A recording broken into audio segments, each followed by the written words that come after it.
Willis OTIENO is an advocate. He is the running mate for Jimi Wanjigi in the presidential campaign as Safina. That's a pair. And he's in the studio with us. Willis. Yes. Good morning. Good morning, Eric. How are you? Good. Good to have you in the Situation Room. Thank you very much. Glad to be with Oko and Sidi. That is the hot seat. Yes. Yeah? When Jimmy was here, he was wearing a jacket that was written. What was it written? Spice. What was it? Wait. There was There something. was something.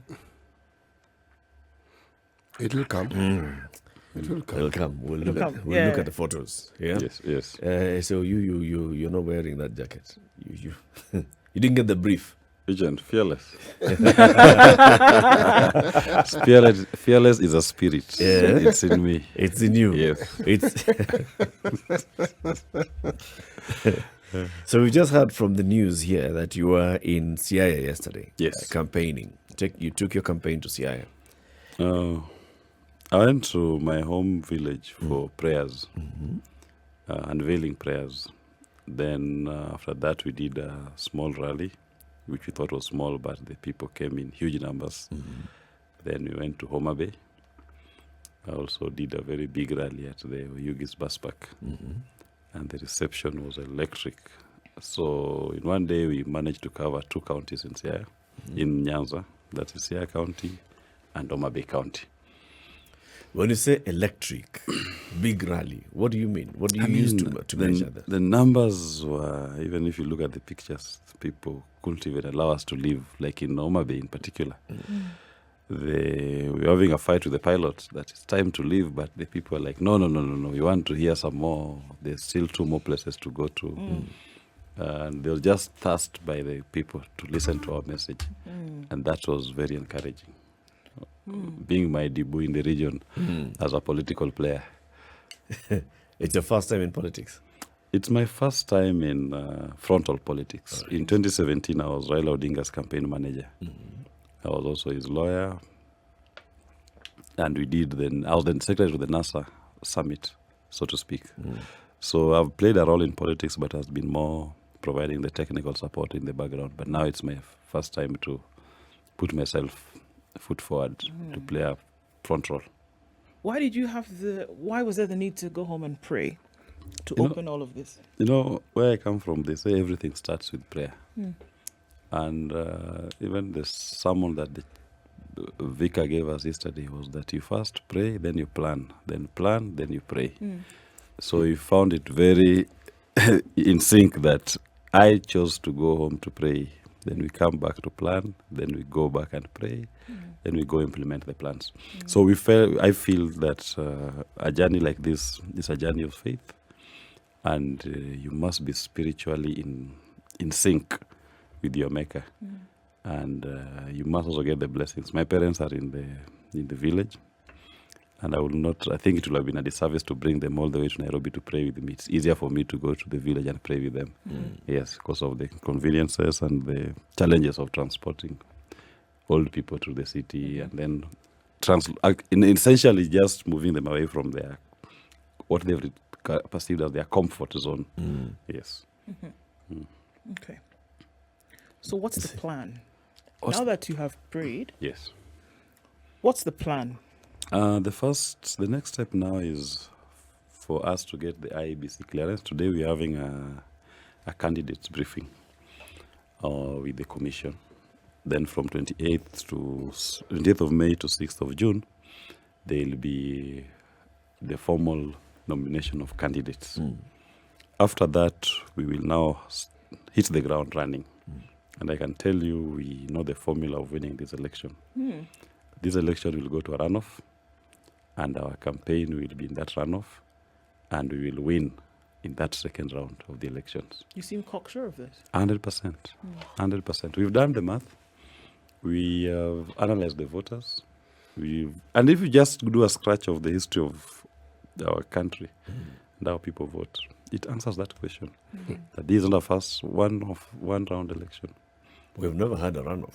Because you will notice that in previous elections, the political formations were more towards a first round win. But then still, you'll note that in 2017, last election, if we were to go by what the Supreme Court held in overturning Uhuru Kenyatta's declared victory, that was a runoff election. And even us as NASA, we knew this election was going to a runoff based on our own projections, based on our own polls. And our main plan was that once you go to a runoff with an incumbent president, you are the team with the momentum.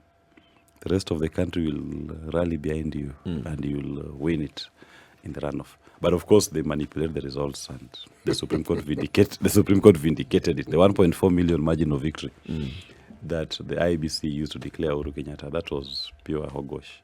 That those votes didn't exist. In 2013, same arguments were given, Of course. in the run-up to the election. This is going to be a runoff. Look at the number of candidates. Look at the strength of the candidates. I mean, we had Raila, we had Uhuru, we had Mudavadi, we had Peter Kenneth, we had Martha Karua, we had Paul Muite. But heavyweights in politics. if you know, And it was clear that they were going to, take away some votes from the main candidates, that is Uhuru and Raila. that can be partly true. But look at even 2013 elections. If you analyze it deeply, you will note that Mudavadi took some votes from Raila. There was the issue of the spoiled votes, which were paying very high. And the jury is still out there. The one number 3. If indeed the 50% plus one was actually met, because you will note that the 900-page affidavit, which court sought to file out of time in court, had a lot of details on how the 50% plus one was never achieved. But we may never get to know, because now the legal process of questioning that election has lapsed. But let me just tell you this also. There's a huge percentage of undecided voters here. Almost 30-something% of undecided voters. If you go to the mountain region, in particular, there have been 4 years of sustained campaigns by the two camps of Raila and Ruto. But a majority of the voters in that region are yet to decide who they are going to support. So they are looking for an alternative platform. They're looking for a new campaign that speaks their issues. And we do believe that all those undecided voters in this election, once we get a platform to share what our policy is, what our manifesto is, they will swing to our side. And if you get those undecided voters, that is what takes us to the runoff election. Because in our projection, we'll get approximately between 35 to 41% of the votes in the first round. Okay. I mean, the numbers are interesting. I'm sure there could be many, many arguments on those. The conversation that is taking place popularly among circles right now is the choice of running mate, for whomever it be, at whatever level. And that the choice of running mate could essentially break or make somebody's campaign and then further to that position. Do you think, or let me ask it this way, how far do you think the influence of a running mate then on a candidate's position goes in terms of the decision by the voter? I do believe it plays a very big role. And if you even look at the American electoral political experience, running mates play a key role in giving a campaign a bump or a dump.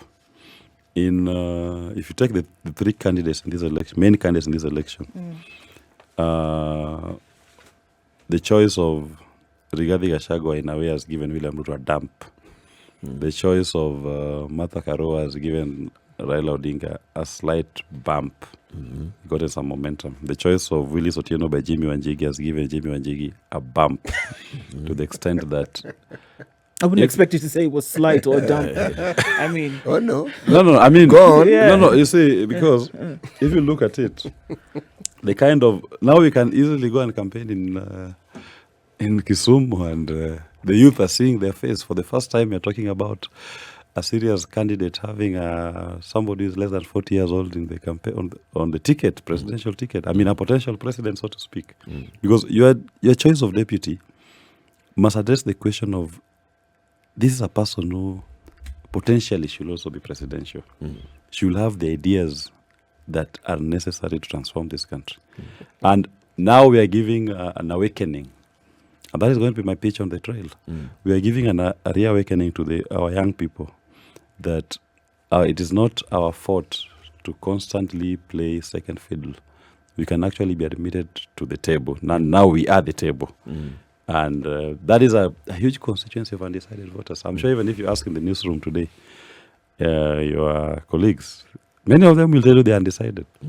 And any undecided voter will always want to look at the new kid on the block. And we are the new kid on the block in this particular election. Let me ask you this question. You are clearly a strategist and you've been involved in politics. There are three questions I want to ask you. So I'm beginning with the first one. Yes. Do you honestly think that we actually have undecided voters in this country? Yes. I 100% believe that there are some voters who have refused to make a decision in relation to Raila Odinga and William Ruto. And those are voters who are looking for the viable third option. And we are the viable third option.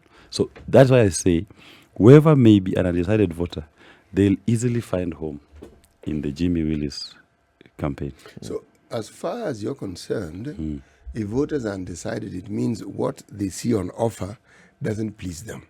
And they would like a different option. Yes, because to an extent that if you look at even the way the media narrative and the posturing has been that we are only selling these two products. If those two products were both palatable, you will not be having this number of undecided voters even as per opinion polls. In fact, if they were either of them was palatable, this election would have been decided by now. But to the extent that it's not decided, I was just looking at the newspaper today. Even IBC is planning for a rerun. Okay. Now, my second question. Your traditional home is in Luo Nyanza. Yes. And there's already a gentleman who is vying for the presidency, and he also comes from Luo Nyanza. Yes. His home isn't too far away from yours. Yes. Now, how will the optics of your candidature appear? Because the way I understand politics in that region, because I come from there, if you are not supporting the candidature of Raila, it will seem like you are in opposition to his candidature. How well do you think this will augur with the votes that you are likely to get? You know, let me put it this way. In fact, it's interesting you asked that question. Yesterday, when I came back from Homa Bay and landed at Wilson Airport, who do I meet the first at the VIP lounge? It's Raila Odinga himself. And we were comparing notes, so he's telling me how Narok was, asking me how Siaya and Homa Bay were. We were laughing about this time we're in a win-win. The region is in a win-win situation. If he wins the presidency, the region has won. If I win the deputy, the region has won. As opposed to just having one person and controlling the narrative. So I mean, if from him to recognize the formidableness of our campaign and see it as if you had to look at it from the regional prism, as a win, either way, that's a positive. Even when I listen to people in Siaya and even in Homa Bay, people want to listen to ideas. They want a campaign that speaks to their core. And right now, the core issue that people are concerned about is the economy. I mean, you'll be talking and just looking at the eyes of the people as you talk to them, you are seeing almost economic despair. People who are hungry. Young people who have, by the time I was leaving Homa Bay, I had almost 10 CVs of graduates. Some just telling me, all I want maybe, even if you can just make me a driver in your campaign, I can be your bodyguard. And I'm like, but you're a graduate. You're a graduate teacher. Why should you be a bodyguard to a politician? That's not your qualification. You have a skill set that this country needs to exploit. And if we can't do it locally, we must have an expansionist program as a country that we can even have you provide labor in the region. Because you're a trained teacher. We can't train somebody for 4 years in the university, 12 years before university. Then you reduce him to become a bodyguard for a politician. That is wrong. And I'm not saying it's wrong to be a bodyguard. If you train to be a bodyguard, to provide protection, that's okay. But if you train to be a teacher, you are a mentor. You're meant to go out and train the next generation of our country. Third question. Third question. This view that you say Raila expressed to you, Raila Odinga being a seasoned politician who actually has a very broad and view of life and someone whom you've worked with, Yes. do you think his supporters share his view? To the extent, if I look at the rhetoric in Oyugis, they share that view. In fact, in Luo, they were saying, Wangni Ongelal. In Luo, meaning this time there is no loss. It's a win-win. And it was interesting that I had it in Oyugis, then while in Nairobi, and I hear the same thing. So, you've seen, CD, you've seen when previously people have taken a hostile approach to opposition to Raila's candidacy. It's never been, it's been vocal. Luos are not known to be quiet people. When they don't want you, they don't want you. And they'll communicate it. But when they want to hear your ideas, and that is what we are selling to them, that we have ideas and we are a campaign that can transform this country. So they are willing to listen to us. They're open to your ideas. They're open to ideas. So they don't view Wanjigi Willis ticket as an opposition to Raila. They view it as, they don't view it in a hostile way. Do they They view view you it as an alternative to Raila. Uh-huh. As an alternative.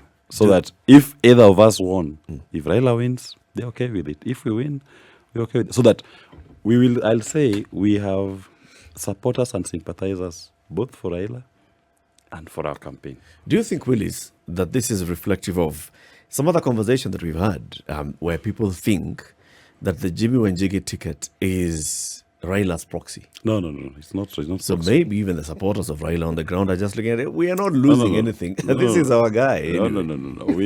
We are competitors. We are ardent competitors of each other. And if we were proxies, everybody who said was Raila's proxy has folded and gone back to support him. We are going to the end, up to the 9th of August. And you see, it just happens that we share. One thing that we must agree is that in terms of ideological underpinnings, we both share the deep social democracy platform. That's why we're in ODM. Ideologically, we are more aligned to Raila. If you were to look at our history, you were to look at our politics, we were even playing together in the last election. But for this particular election, we believe we are the best campaign to address the questions of the election, which is the economic question. Raila is the champion of political rights. He has played that role. He has anchored it safely in our 2010 constitution. Where we now need to move this country is how to liberate our people economically, how to transform the economic condition of our people. And we believe that the Jim Willie ticket is that ticket. It's offering that. Yes. You're saying there are very many undecided voters, even to date, who have heard all the people who are, seeking the presidency, and they've thought, no, we want an alternative. When you went to Siaya and Homa Bay this weekend, were people aware of Jimi, or were they hearing of the Jimi Willis ticket for the first time? People are aware of Jimi. People know about Jimi Wanjigi. He's a brand, so to speak. And that's why I'm telling you that if you look Jimi is well known. The fact that Jimi is vying for the presidency is well known. Jimi as a brand is well known. What is not well known, in terms of people understanding is economic policies, his ideas to transform the economy. And you could, because we also have to blame the media to an extent that you've actually muffled our voices. You've refused to give us the same platform that you give and coverage that you give to Raila and Ruto. But at least SpiceFM, I'm not talking about the media of SpiceFM. I'm talking about the other media. To have me here, it will be an oxymoron for me to say you're not, and yet you've given me a platform now to use. Let me tell but you I'm talking about the news coverage. People on the ground Yes. in Siaya, in Homa Bay, in what other parts of the country have you been to? They are aware that Jimi Wanjigi is a candidate in the forthcoming presidential election. That's true. That means that you have received sufficient media coverage to create that awareness. No. Let me put it this way. If you say sufficient, even if you have to let's look at even Friday news. If you just look at Friday, look at KTN News at 9, NTV News at 9, Citizen News at 9. of all the three, KTN will be doing a bit better, followed by NTV, Citizen dismally. I mean, almost zero coverage, let me put it that way. And we're not complaining. I mean, it's their democratic choice. You That get is you. all. If that's what they've decided let me to do, get to my that's the- question. Okay. My question is with regards to this undecided that you've talked about. Yes. Now, people have heard Raila, they're undecided. They've heard Ruto, they're undecided. They've heard Jimmy. No, they are now hearing Jimi. I mean, if you look at it even on Spice here, where I am today, this is the second time you're hosting somebody from the Jimi campaign. After hosting himself, now it's me. If you were to count how many people from the Raila campaign or the Ruto campaigns have been hosted on this show, When did Jimi and Wanjigi enter this race? So that's the point that I'm saying. Last that year, in was terms, it? last Yes. year, that I'm saying in terms of people hearing our voice, you cannot say, Eric, that they've heard us. They've heard our competition more than they've heard us, because our competition have hogged the media space for almost 4 years now running. Right? We've only been there, and CD right to say that when did you start? Okay, fine, you started last year. We are trying to occupy the same space within a very short time period. And what we are saying, that if we had had as many people hearing what our issues are as they have had our competition, this race will be decided today. Kenyans will say that the Jimi ticket is a ticket that will liberate this country. Because one thing that seems to be clear, I don't think anybody doubts this now, that the question of this election is now about the economy. It was framed like that for quite a while. Let's take a break. It's 7:30. This is Kenya's biggest conversation. WILLIS Otieno is a running mate to Jimi Wanjigi and the Safina presidential ticket. And he's here with us talking to us about, the value of the running mates, the campaign, and also we'll talk about a case that he is among the lawyers who prosecuted it in court. It's called a minor KI judgment on election transmission and declaration of winners for the presidential election. We'll be discussing that shortly. This is the Situation Room, the only way to start your day. With Eric Latif, CT Muga Nduoko, and WILLIS Otieno, who is the running mate for Jimi Wanjigi in the Safina presidential ticket.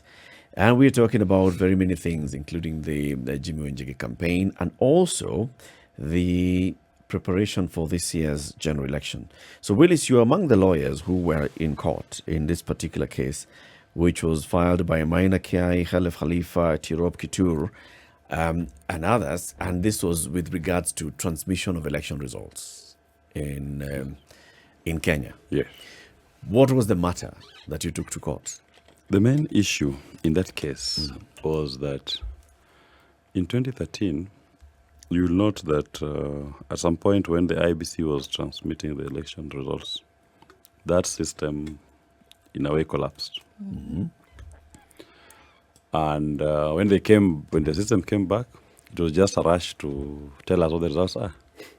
And the media had been barred from capturing the results as was being announced at the constituency tallying centers. Yeah.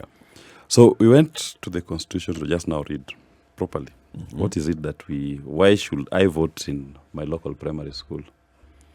And yet somebody at Bomas has a final say. So we went and looked at the Constitution. And the wording of the Constitution, Article 138 in particular, on presidential elections, it says that when a presidential election is to be held, it shall be held in each constituency. So our presidential elections are not national in nature. They are constituency based as per that article. Such that once a returning officer for a respective constituency has conducted his presidential elections at the polling stations, they vote, they tally in the Form 34As, they bring to the constituency. That constituency's process is complete. And our case, why we went to court was that we wanted now the media to be free at that point to start making a formal announcement of what that constituency has voted. And let everybody in their own home use a calculator or use a pen and paper and say for constituency A, Or stones or whatever. whatever, yes. For constituency A, these are the returns as announced by the returning officer for that constituency. You can do your own math. Then, once you get to supermajority, even if others are not called, you're able to tell that these are the results coming from all the constituent returning officers. This is the person who has won the elections. And more importantly, what we really wanted was we wanted to get the media to proactively go to the 290 constituencies, capture and relay announcements as done by the constituency returning officers. But you see what IBC does say is that, no, those are provisional. Those are provisional results. Wait for us to give you the final results at Bomas. I mean, they are not even recognized as, IBC, if you are to be legally speaking, IBC at Bomas, those are clerical officers for the constituency returning officers. They are not election officers. They are not statutory election officers at Bomas. The election is done at the constituency. That is where you have a statutory officer conducting the elections. The chairman has only one role, to fill the declaration form. Finally, a clerical role again. That is why you see normally what the chairman of the IBC does. He cleverly declares himself the returning officer for presidential elections. But there cannot be a returning officer for presidential elections. It's an oxymoron. Is there any part of the law that declares the IBC chairman the returning officer? No. The only part of the law, I think again 138.12 of the Constitution, is only given the role to make the declaration. A declaration is to fill that statutory form of winner, not even of results. He makes the declaration of winner. All he's checking is that out of the 24 to the 47 counties, who has the person who's got the majority of the votes gotten 50% plus one? He writes down. Has he gotten 25% in at least 24 counties? He writes down. Then he fills the form, what you call a declaration of a winner. Okay. Not the declaration of results. Okay. Because even that declaration of a winner only has the name of the winner. Yes. It doesn't have the name of all the candidates. Okay. Yes. But for him to do that, like you've said, he has got to do the clerical bit. Yes. Which is number one, receive all the results from the 290 constituencies. Number two, look at the 290 constituencies with regards to the counties. Yes. Number three, look at those counties and see whether there's anybody who has surpassed the 50% in those counties. Yes. And then look at the final, whether you have surpassed the 50% nationally plus one. Yes. For you to declare the winner. Yes. So you cannot just issue a declaration certificate to the winner. for you to Yes. How different is that from the job that a returning officer is doing at the constituency? You see, a returning officer is in charge of the polling process. That's the difference. Him is in charge of making sure that the franchise of the person, the individual voter, that is his primary concern, that he tells you where your polling station is. He makes sure you're in the register. He gives the necessary administrative arrangements for you to go and cast your ballot. Okay. Then that returning officer makes sure that he processes your ballot from the polling station to your constituency, showing the results for every single person. The IBC chairman does not, in his declaration of a winner, capture what every single person has gotten in the elections. Him is looking at who is the winner in terms of the aggregates that you've just taken. So he's not actually conducting an election, so to speak. The election is conducted down there, yes. So he's just declaring what has happened at you. the constituency. Do I hear you to be saying that some of these functions that the IBC chairman has declared as being his functions are functions that he has abrogated to himself and that they have no legal standing? Absolutely. In fact, he is the perfect epitome of power is taken, it's not given. And of course, I think the state has encouraged him to take those powers because it's easier if you want to manipulate elections. And that's what the argument we're making in court. It is easier to manipulate elections at Bomas than it is to manipulate at 290 constituencies. Why? Because in every constituency, the ballot boxes are there. The agents from the polling stations are all there. So even if you wanted to manipulate, the agents will say, but these were our returns and our boxes are here. We've accompanied them. So what are you entering? Then even in terms of the number that you need to manipulate, because the constituencies will be releasing their results at different times. Yep. You'll never know what numbers you need to top up. Sure. And that is why, like the last election, why it was easy to know why Nuru started playing his games, was that they start with the number from the beginning. The percentages did not change. I mean, you expected results to come from The margin of difference The was the margin same. it was the same throughout, from 5 to the time it was declared. I mean, statistically impossible. No, it's completely impossible. Okay, so now with the way things stand today, Yes. going into this election, we know now that the transmitted results are the final results. Yes. That even though there will be manual movement of said results to Bomas later, Yes. whatever has been declared at the constituency level is what will be the declaration for the election. Yes. How is this going to change if there would be a game changer here? How would it change things or guarantee? Would we see that this now will guarantee a credible election, knowing that what happened when everybody's eyes were there, election observers, party observers, individual observers, knowing that this thing was authentic? Would it guarantee an election then that was held with integrity? Yes, it does. In fact, in a very big way. If you look at, for example, in 2007, I mean, one of the greatest success of that election was that the media was able to do exactly what you're saying. They were capturing results as every constituency was making the declarations. And everybody was doing their own tallying. Every media was at the tallying center. And we could all tell who is winning. So that when they switched off the media and did their own, the whole country knew that now it is the time of theft. So, if we really, really want to respect the voice of the people, and I always say the voice of the people is the voice of God. If we really respect God, allow the people to speak, allow them to choose, and don't interfere with the exercise of their franchise. But we'll see what they try this time. Could it be then that the undecided vote that you keep speaking of are a factor of this very thing? People voting and then feeling that the elections don't really matter because somebody's going to fiddle with it at some point. So they then ask themselves, why bother? No. I mean, even if you look at the FGDs that we've had with undecided voters, it is more of, and what I'll say, the undecided voter in most cases is a policy voter. He wants to own a campaign. They are not people who are disenfranchised as voters.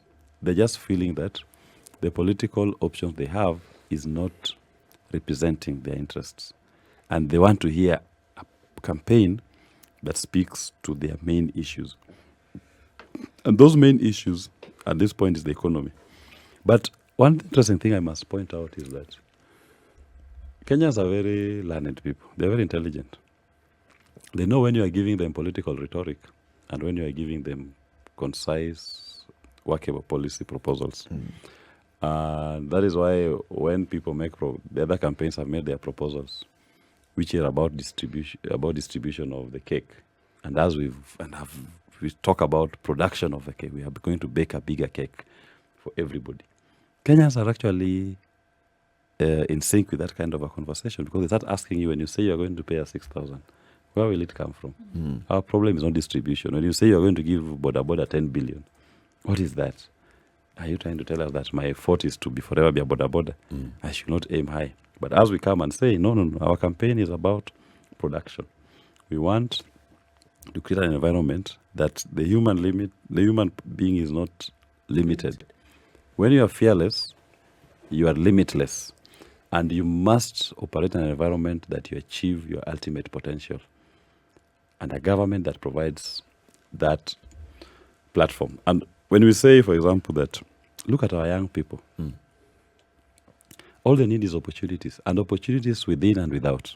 Without in the sense that in Africa today, we have 1.3 billion people in sub-Saharan Africa. That's a market. Why should we be carrying our vegetables from Meru and take them to Mirikiti? When we can be carrying them from Meru, take them to Wilson, land them in Lagos airport. Lagos has almost 20 million people. Yeah? And they import bulk of their fresh vegetables are imported. So why can't we use AFTA and be a vegetable expert. So that person who is called Mama Mboga, that one should now be called a greengrocer. And expanded. Yeah. DRC here, they don't have enough vegetables. I have to write that down. Greengrocer. Yeah. These are partners that we can engage with, right? So that's the kind of a conversation for us we have. I go to Siaya at the lake. People go to the lake to bathe. People produce food to eat. I mean, and in this day and age, you can't just say that I live to eat. That's and then life is so basic that I just need to eat and sleep. As our conversation is about, whatever you are producing, produce it in surplus that you can eat and you can sell. But what City is asking, though, is it's really boiling to the heart of the issue. Even looking at the turnout during the recent voter registration campaign by the IEBC, is there trust in the electoral process? And I guess one of the things that you were taking to court, even with this particular matter, with Maina Kea and Halef Khalifa and the others, was the same. How do we get people to trust the process, to make sure, to know that my vote is protected from the moment I walk into that polling center and I make my decision, I cast my ballot, that shall count? But People get to do you agree that there is a sense of people feeling this thing has been manipulated? This game has been rigged ab initio. I'll say that to an extent, there's a lot of mistrust that most Kenyans seem to have over the commission. And IBC has tried, but I believe they've not done their best in terms of addressing that mistrust. Because for me, the easiest thing that the commission can do to get full public support, simply tell the media houses in a conversation, organize yourselves, make sure you have presence in all the 290 constituencies. We'll allow you to capture the announcement of results by the constituent returning officers at that level. Because every Kenyan voter is able to track his ballot from his polling station to his tallying center. What they are never able to do is to track their results from the constituency tallying centers to the national. They are not able to track that. So just say, up to where the voter can track and can access. Once an announcement is made at that level, tell the voter. Everybody can now see. Everyone can now see. Tell that voter that, okay, you've done your part, you've come to your constituency, these are your results. So let me own my results for Dagoretti North where I vote. Let you own your result. I think you also vote in Dagoretti North. No, I voted in Machakos. Machakos. Athi River. Yeah, own your vote also in Machakos, right? Athi River, that's Athi River, Mavoko constituency. Own your vote also in Mavoko where you vote, and the returns. City also can own his votes for Moroni. So then we can even call each other and start comparing. You don't even need a complicated process. That, okay, Eric, what were your returns in Mavoko? We write down. City, write down. Me. And everybody knows that these are the integrity of the elections. But here is the issue. Up to that point, the person who's managing, the body that's managing that process is still the same IEBC. If IEBC was in charge of delivering voting material to a polling station, in fact, was in charge of mapping and identifying and declaring that this is going to be a polling station, and then delivering materials to that polling station, and welcoming voters and processing voters at that polling station, and allowing the voter to cast their ballot, and the IEBC is also in charge of conducting the vote count. IEBC is in charge of moving that vote and the result from the polling station to the returning officer at the constituency level. Where can the IEBC then be making the mistake? Or how is it that IEBC then suddenly becomes mischievous in only transmitting from Dagoretti North Center to Bomas? You know what happens in our elections, and Kriegler report captures it very well. The build-up to the election is never a problem. In fact, the election day, E-Day, is never a problem. Perfectly done. In fact, if I was to score IBC on those preparatory processes, I will give them even B+, almost A. The mischief, where the devil lies, the devil lies between the constituency tallying center and the national tallying center.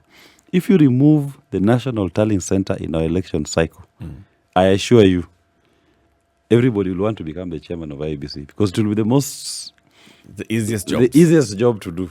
Because your job is purely, as I said, it's clerical. Yeah. The election has been done at the constituency level by the returning officers. Everybody has seen the outcomes at that level. But you see, what they do, they force themselves to want to control. I'm the one who must do this. My results are the final results. Those ones are provisional. And the Supreme Court, I remember one of the judges of the Supreme Court asking the IBC lawyer, so what were those that was being transmitted in on your screens? And he called them statistics. I mean, it reaches a point that you even start referring to people's voices as statistics. You're not even sure what they are. Yeah? So IBC just needs to accept that we don't need a national tallying center. Is it possible, Willis, that presidential campaigns such as the one you were heading in 2017 and the one you are really involved in now are the ones that also come in and start manipulating with this process at this point? I think it is more, I'll call it the state.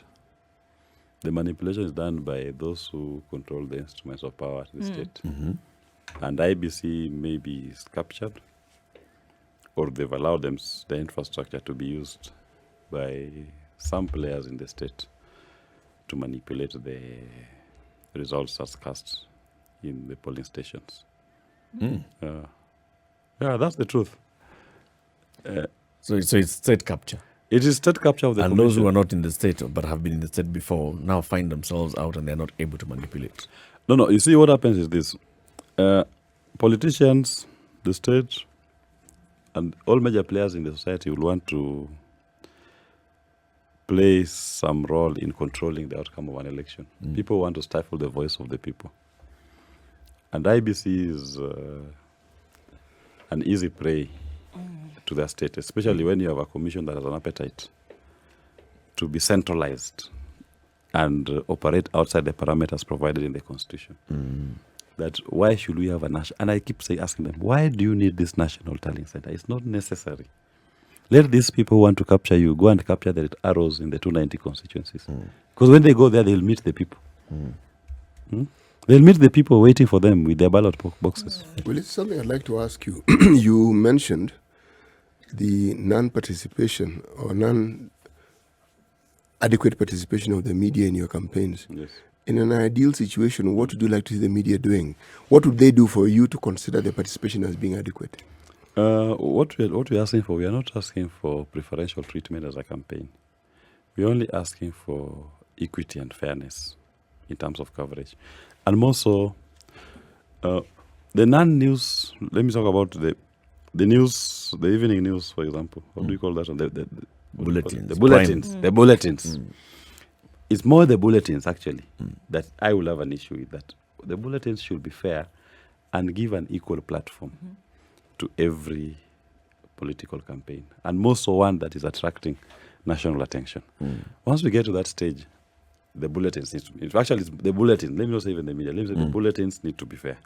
Yeah, if I say it in general like that, I will appear like I'm now even condemning other platforms which have, in my view, have done well in terms of coverage. They've always invited teams from all campaigns, but it's more the bulletins that needs to consciously start giving an alternative. Because as I said, if the two that have been preferred previously were the alternative, this election will have been decided by now. To an extent that this election is not decided, it means there is still out there a significant portion of voters who want to hear an alternative voice. A different message. Yes. And that message is not getting... That message is not getting through. And that I appeal to the media just to be fair to us.